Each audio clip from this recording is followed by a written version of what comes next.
नाशिक शहरातून एक धक्कादायक घटना समोर येतेय। कन्नमवार पुलाखाली गोदावरी नदीच्या पात्रात एका अज्ञात महिलेचा मृतदेह सुटकेसमध्ये आढळून आल्याने खळबळ उडाली आहे। नदीपात्रात अडकलेल्या सुटकेसमधून उग्र वास येत असल्याची माहिती नागरिकांनी पोलिसांना दिली आहे।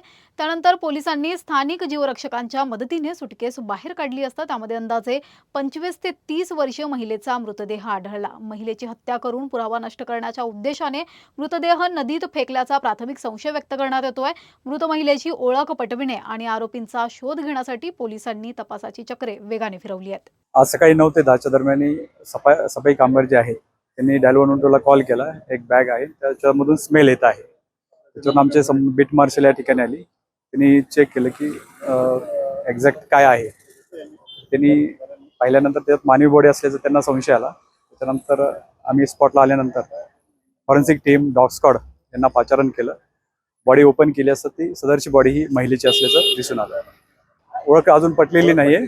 सदरची बॉडी ही पीएम साठी पाठवण्यात आलेली आहे। साधारणतः महिलेचं वय काय असतं? 30 ते 35 वय अंदाजे असेल।